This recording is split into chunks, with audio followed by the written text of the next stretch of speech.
where were we?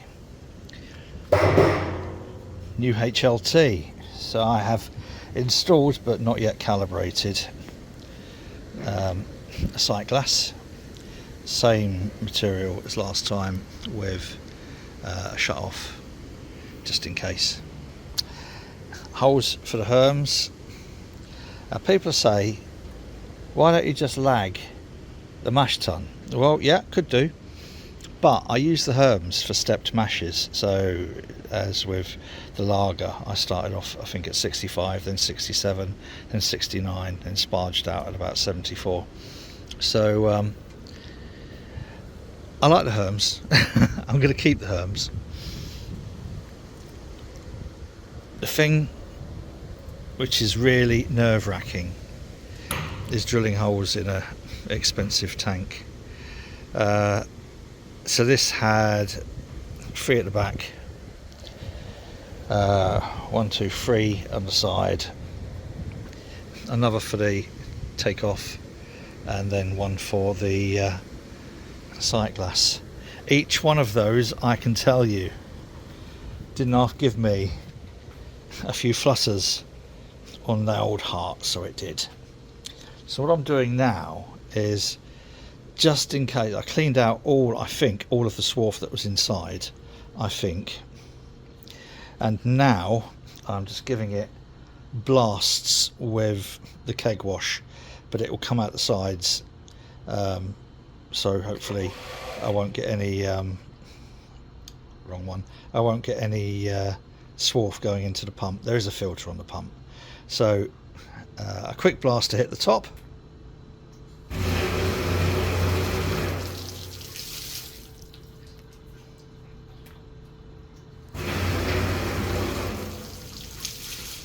The idea being that there's no spray ball on there, it will just shoot straight up and the sides and wash down the sides.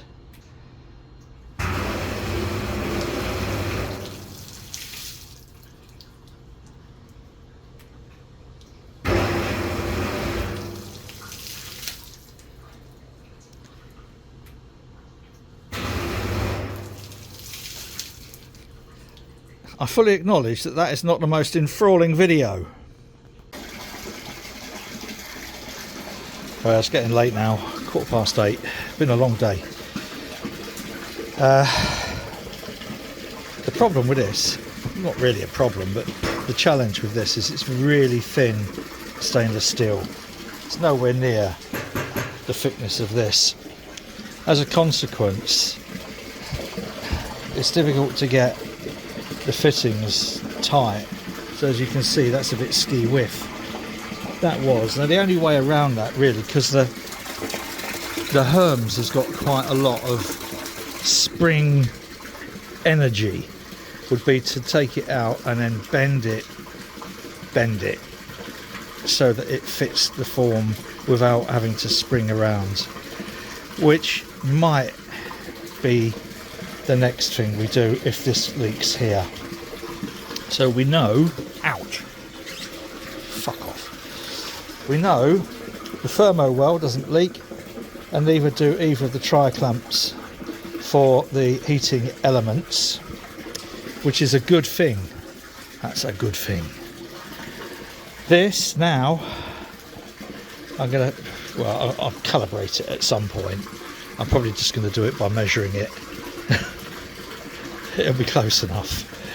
I'm not tipping buckets in like I did with that and with that. So, provided this doesn't leak, that's just going to stay ski whiff, and I'll put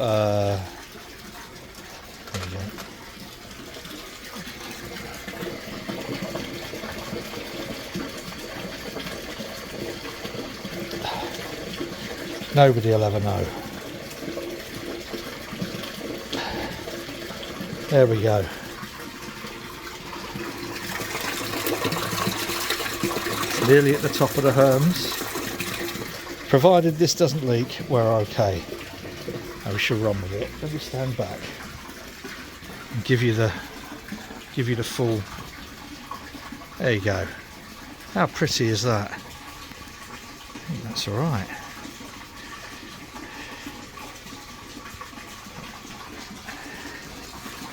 I did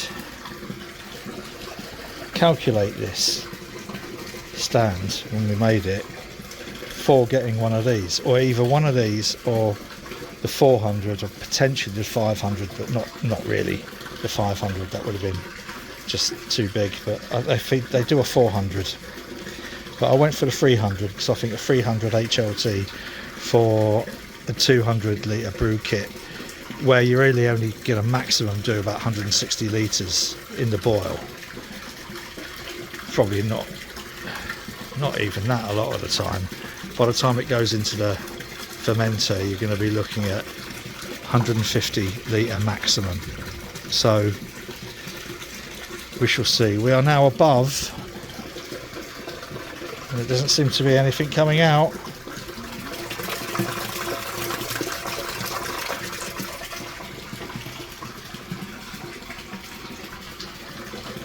You can tell by the little orange ball. Making sure it was above the very top of it. We need to wait until it's up to about here because the pressure, water pressure.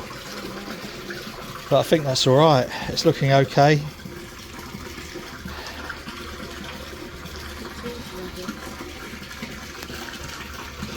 I'm going to stop it now anyway. Time to eat. We have eaten.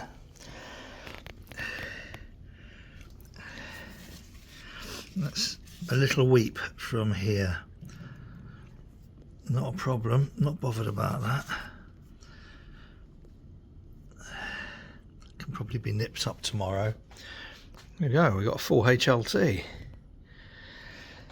So 300 litre, well it's not, is it? It's 290, 285, 280, whatever it is.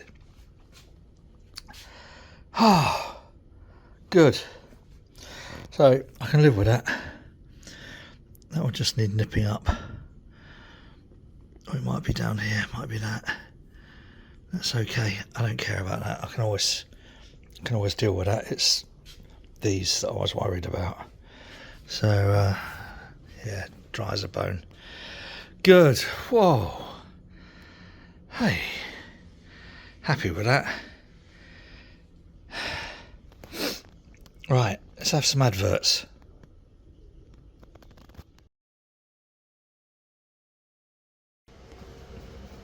Good morning. Peaceful night's sleep. It's disrupted only by the video doorbell going off at 6:30 this morning. For no apparent reason, but we did find a network error which was giving a false... Never mind, you don't need to know all that crap. It's all sorted now anyway. I have been thinking about what we do, because this Nova Lager is nearly ready, so I'm going to cold crash it. That's okay, it's all hooked up to the glycol chiller, but when you cold crash it, obviously it creates a bit of a vacuum inside and could suck up the star san. So I've been thinking about a means of layering a blanket of CO2 over the top. Now these do hold a degree of pressure, about 2 psi. Oh, that smells nice, as you can see. So my idea is to, I don't know how this is going to sound, blank this off and use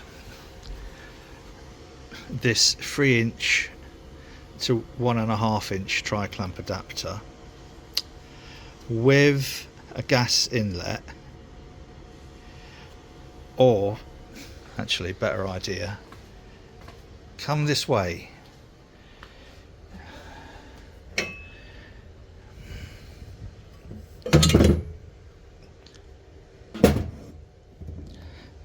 Gas inlet, a bit like that.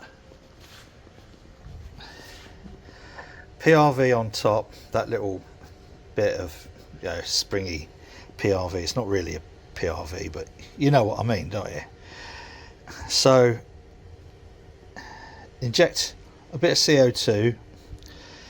I'm playing with the idea, of using this precision interval timer, but on a switch, on a Wi-Fi switch. So whenever the Wi-Fi switch turns on, so I'm going to have it to turn on once an hour for 1 minute, it will then send power to this, and this will give 15 seconds. It's just like,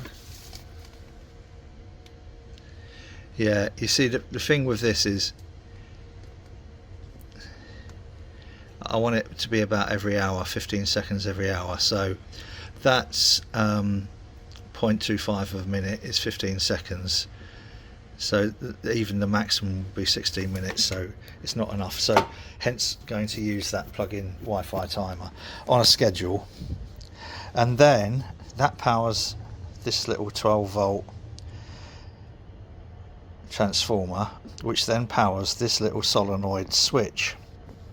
Now this switch, this is actually for water, but it has been holding very, very low pressure without draining the CO2 now for over 12 hours. If I turn this on, you'll hear it. There you go. So we know it's kind of like gas tight enough.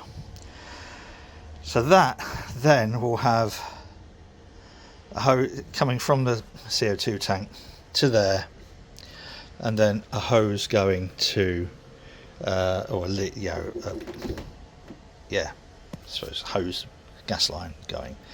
So that should work. And then I've also put this up here now, so I can have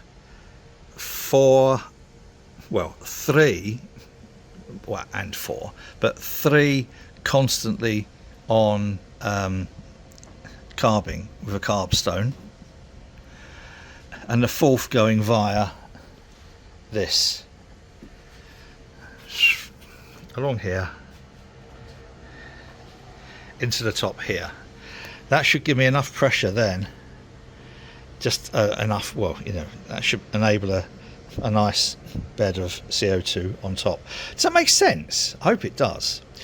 It'd be interesting to see how much these tanks will actually take, because then I'm thinking off the bottom take off there, that's for dumping the yeast and tube, and this is for racking. So my thoughts now are put a beer line ball lock and then just run a beer line along here into one of these, there. No, it won't. It'll probably be that one, won't it? To fill the bright tank. Yeah? Yeah. I don't know if any of that made any sense. Anyway, I'm playing around with CO2.